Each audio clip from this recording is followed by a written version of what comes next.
Alright, today we are going to go over my recent game pickups. There's not many because I'm actually on a strict no spending rule for a while. But I did break that rule just enough to buy myself a few cheap things I found for the holidays, since I figured I might as well treat myself to something since I've been doing good with not buying anything recently. And now for the rest of the year, we're gonna be a little more strict about not buying stuff because I'm trying to play through everything I own for the most part and actually have no sealed games and all that good stuff. I'm trying to be more strict on myself about how I collect. But we do have some stuff here today, including a new console I got myself, which is not something I was planning on doing, but I found a really good deal on accident and I had to pull the trigger. So we're gonna start off with games from a console that people actually know. I have a few Nintendo Switch games to check out. So starting with Mercenaries Saga Chronicles, it has all three of the Mercenary Saga games. I believe there was only three, and I started the first game last night just to check it out, see how it plays. It's basically like a Final Fantasy Tactics game, like very, very similar to that, more so than it would be to a Fire Emblem. I mean, it's still a strategy game, but it's very much reminiscent to the Final Fantasy Tactics style. And to prove that, I don't even have the game in here because it's in my Switch at the moment, but I was playing Mary Skelter 2. I'm still working on that. That's a pretty cool dungeon crawler, but yeah, I look forward to playing this. I've been getting more into strategy games recently. They're a lot of fun. So I've got 3 more to play. Yay! And I mainly got that from GameStop only because I had won a little lawsuit that I took part in about a year ago, and it wasn't much of a winning, but I got a $10 gift card, so I went there and used that. So I basically got that game for free. Only had to spend a little bit. And here's a game I got from Best Buy because it was on sale. I've been looking for it for a while. I want to play it so bad. I've owned it for many years, but in a much more expensive form. This is The Messenger. I own the 2 rare, valuable ones that I'm trying to get rid of because they're harder to sell now that this exists. But I refuse to open those because this exists now. So this has a lot more copies out there, and the 2 I own from what was it, Special Reserve and Limited Run Games, I think. Those are much harder to come by, obviously, and they used to be worth like $200 to $400. They still are technically, but they don't sell very often because people can play this version, which actually has DLC on the cartridge, which the more expensive copies do not. They're just the game, like from many years ago before DLC and whatnot. So this is the version to own, to play. The others are for collector's reasons only, and if I end up loving this game a little too much, I might end up keeping them because I'm a collector and I have problems. But I'm really trying to be more strict and not own sealed stuff, so we will be popping this open to play it, and the other 2 that I still have sealed, if I don't sell them, we'll open them one day, if I end up loving this too much or something. So, I look forward to it. I love Ninja 2D side-scrolling games. Metroidvanias are always fun. Here is Suikoden 1 and 2 Remaster, or Suikoden, however you want to pronounce it, but phonetically in Japanese it would be Suikoden. And I can't wait to play the second game. I've played the first one. It was a blast. I played it on my PlayStation Classic because I may have added some games to that. But someone had to. That thing came out pretty bad. Aside from the point, I now own the real version of this on Switch remastered. I will play through the first one again, even though I already beat it, just because I want to see if there's any differences. It's a short game anyway, so I could beat it pretty quick, or at least play it long enough to just see if it's much different. And then I'll check out the second game for the first time, and I can't wait. I'm actually currently I'm gonna put that off for a while because I'm currently playing Suikoden 3 on PS2, and I still have a decent chunk of that left, which that one, that one's greatly surprised me so far.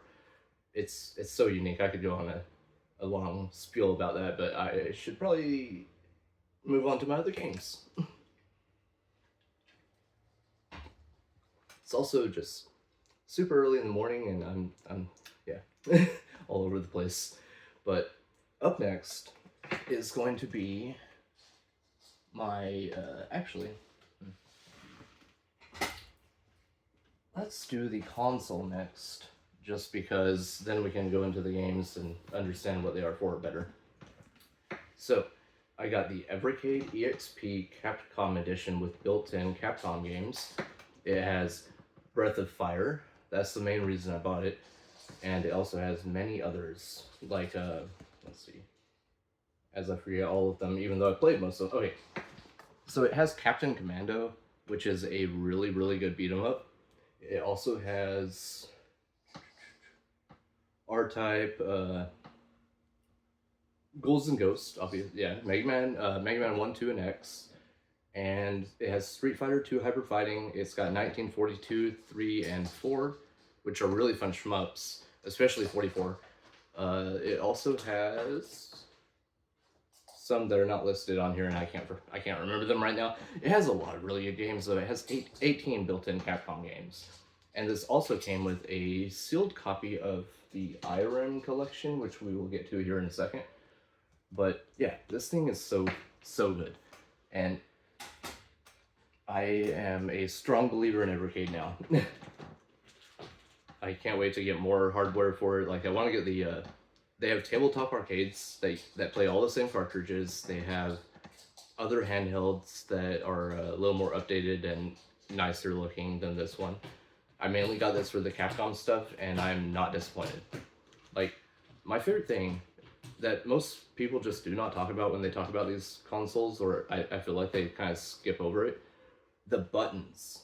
Like, especially the D-pad. So, if anyone has ever played with a DS Lite before, they're very mushy, satisfying feeling buttons on that, and these just remind me so much of it. I love the buttons, how it feels to just push them.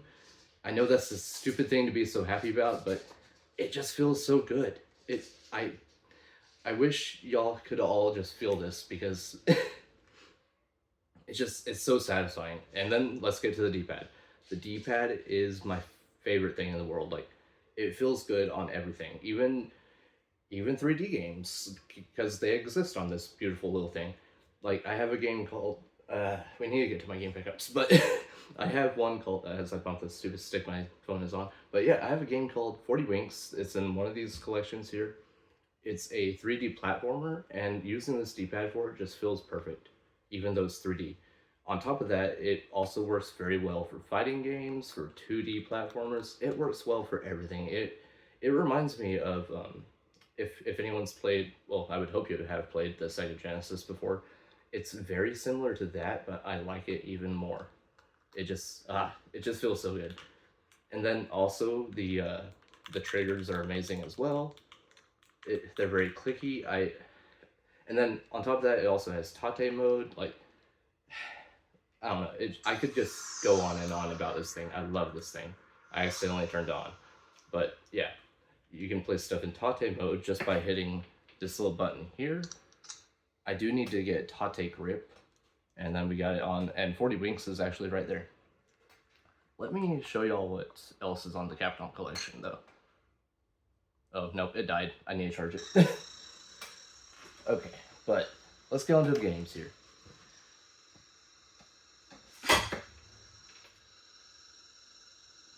Here is the Renovation Collection.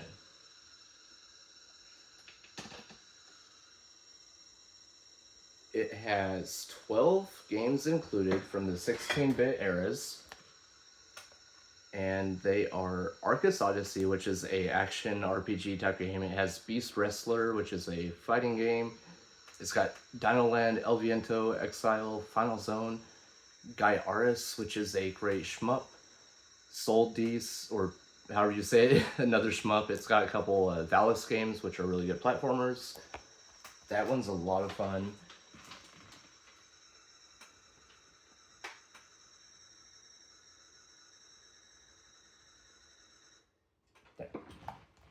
And then we also have the Toplan Arcade Collection 1, which has Tiger Heli, a really good shmup. Truxton's a good shmup. Snow Bros, a little platformer game. It's got Puzzler, Techie Packy, Flying Shark. 8 games, 8 fun games on there. And then we also have a double pack double pack of Legacy of Kain and the Soul Reaver collection. So those are two really fun gothic style, like Diablo-ish RPGs kind of. And I've never played them in my life, so I don't know that much about them, but they look beautiful. I can't wait to just dive into them. And then we have an Intellivision Collection 1. Now, this one's rough. I didn't grow up on Intellivision, and it's very similar to Atari like graphics and whatnot. Not that that's a bad thing. It's just some of them play a little rough, and there's still like there's at least 4 or 5 on here that are a lot of fun, but the others are just rough and kind of fun just to check out for a few minutes. But I would say the best one on here is definitely Princess Quest, which is right there. It is, I mean, obviously it's the best one because it actually is a homebrew that was made in 2015, or came out in 2015. So it actually plays very well. It pushes the console to its absolute limits. And on top of that, it's just a fun little, like, Ghosts and Goblins style platformer. It's so good. But for games that came out on Intellivision back in the day, like this little game called Shark Shark, I love that little thing. It's so stupid. But all you do is you start out as a little fish. I'm seeing this has a little damage on it. That's cool. No, you start as a tiny fish. You eat smaller fish to turn into bigger fish. Once you get into bigger fish, you can start eating bigger fishes. And then you can apparently also nibble on a shark tail that shows up. And if you nibble on the tail of the shark long enough, it'll eventually let you kill the entire shark. And I have yet to accomplish that because it keeps killing me first. But this is a fun collection just to screw around and see what was around back then, because I wasn't fortunate enough to be alive yet.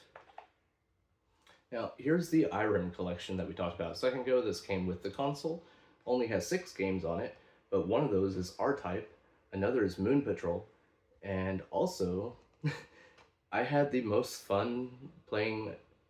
Okay, first off, I don't like sports. I've never enjoyed sports in my life, especially football. However, this game is an arcade collection, and it comes with one called 10 Yard Fight, which, based on the title, I would have never known that has something to do with football. I would just think nothing of that title. But 10 Yard Fight is a football arcade game, and I have way too much fun playing it. I don't like football at all. I don't even understand the rules at all. I know nothing about it, but playing that little game is so hard. I've yet to make a single touchdown, but I've had a blast attempting to. I highly recommend it, especially if you like football, because it's one of the first good football games. That sounds so weird to say, but like arcade games are just so fun. So much better than the modern Maddens that we would have now. I would never attempt to play that because it's just too real. Also, I should be opening these to show y'all, but they are like legit cartridges. Every single one has a manual, and the manual goes into depth on each and every game. It also usually has a page or two that talks about the company, Irem, like whatever company the collection's from. It'll talk about certain developers. I've had a blast just reading through all of the manuals. I still have a couple to read through, but I've been just slowly working my way through those during downtime at work and whatnot. It's pretty good reading material. I like it. And some of them, they also have tips on certain games so that they'll help you out too. It's like playing back in the day when things came with the manual and you didn't have internet to look stuff up. Good times. Now, here's the Technos arcade collection. This has 8 different games. Now, the 2 that everyone's gonna know is gonna be like Double Dragon 2 and 3. 2 and 3 is on here. It also has Mysterious Stones, Blockout, Combat Tribes is a really fun beat 'em up. I already played through that. It also has Mania Challenge, which is one of the first good wrestling games. Like, again, I don't like sports or anything to do with them. I've never liked wrestling either. But I played that game, and I couldn't put it down. I kept playing, I kept wanting to beat 'em up. It was so fun. It's one of the first good wrestling games ever made, apparently. according to the manual and whatnot. Like that's how I've learned a little bit about these things. And then it also has this little puzzle game called Minky Monkey, where you just hop along vines and attempt to survive and walk left and right to get these fruits, whatever. It's just a fun little puzzle platformer thing, and I love every single collection here. I've there's games on every single one that I've enjoyed so far, and there's been games I don't like, which is fine. That's part of the fun. Now, here's Data East Collection. It's one of my newest ones. I mean, I've had them all less than a month, but still, this is one of my last ones I got. It has two really fun beat 'em ups on it called Gate of Doom and Wizard Fire. They are also known as Demon Seal 1 and 2. And they are isometric top-down beat 'em ups, but with a very nice medieval, like, yeah, medieval look to it. It's cool, kind of like Diablo-ish, but beat 'em up. It also has some racing-like game called Breakthrough, where you just go through and break through a lot of stuff. It has a little puzzle game that's similar to Pac-Man called Lock and Chase. It has another puzzle game called Chain Reaction, a little fun action game called Sly Spy, which I highly, highly recommend. Darwin 4078, shmup. It also has Bad Dudes versus Dragon Ninja. One of the main reasons I bought it, because that's a funny title, and it's a really fun game. I mean, you're bad dudes against some Dragon Ninja, let's go. And then it also has Burger Time on it as well. And I mean, that's probably the one that most people know, which I actually never had played before this. And it's a pretty fun little game. I look forward to playing some of the others, because there's a few other Burger Time games too. Now, here's one of the best ones I own. This is just a double pack of two newer homebrew games called Metal Dragon and Life on Mars. So, Metal Dragon is kind of like a dang it, Ikari word? Yeah. Okay. So on NES, there's a game called Ikari Warriors, and it plays very similar to Metal Dragon, but Metal Dragon is not a pile of crap. So it's actually fun to play. And it also has very funny dialogue that basically makes fun of Metal Gear Solid. So, I mean, it doesn't play like Metal Gear Solid at all, because it's more action and not stealth, but the dialogue has a lot to do with Metal Gear Solid. I highly recommend it. Just read through that. It's hilarious. And then Life on Mars is just a really good, very difficult, because I haven't got too far in it yet, Metroidvania, and it just they're both so much fun. I can't wait to play through Life on Mars. I've been craving a good Metroidvania, and yeah, it also has some of them come with a full like poster. I would like to show you all this. Actually, I could show you one side, but I can't show you the Life on Mars side, because it shows boobage. A little more boobage than this one does. So, but there's that, and I'll do just a quick flash. But yeah, there's something on there y'all don't need to see.